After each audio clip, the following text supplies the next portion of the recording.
Qablaşdırmanın üzərində təbiət mənzərələri, bulaq, çeşmə və dağ təsvirləri var. Lakin 5 mərtəbəli binanın zirzəmisindən çıxarılır.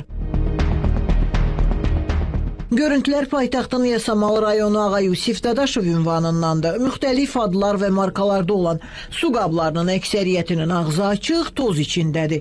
Su daşıyan maşınlar da həmçinin. Ətrafı da məişət tullantıları bürüyüb.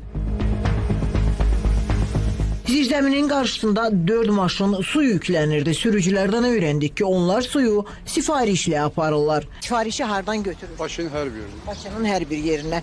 Və suyun mənbəyi hardandır? Maraqlanırsınız? Yəni apardığınız suya cavab verirsiniz. Su, bəli, su keyfiyyətindən söz yoxdur, yaxşıdır. Cəmaət da razıdır.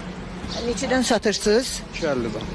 9 litr. Bakıqda nə qədər su var? 19 litr. 19 litri 3.50. Yox, 2.50-dən 3 sarısı. Sizə sənət təqdim edirlər mi?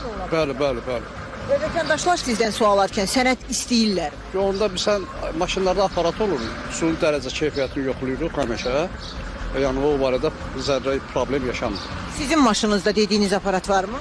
Bəli, mən bizim maşına gələsində mən dayanmışam gözləyirəm. Təxminən 1 saat suyun keyfiyyətini yoxlayan aparatların olduğu maşınları gözlədi, amma gəlib çıxmadı.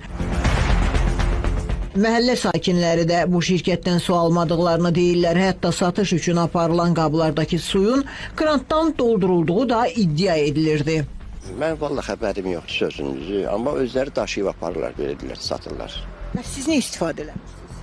İnamım yoxdur ona görə. Alası olsaq, o məsələn mənə lazım olubdu, mən avtomatda pul salıb çıxardım, yəni oradan alıram. Mən almamışam, amma insanlar alarkən görmüşəm.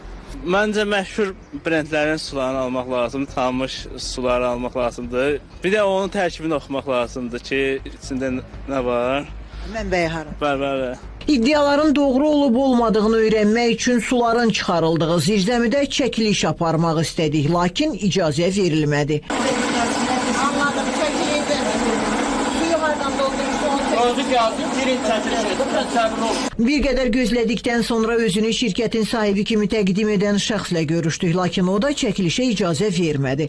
Adını belə demək istəməyən həmin şəxs Qida Təhlükəsizliyi Agentliyinin qida məhsulları sahəsində fəaliyyət göstərən subyektlərin dövlət reyestrindən 2021-ci ildə keçdiklərinə dair çıxarışı bizə təqdim etməklə kifayətləndi.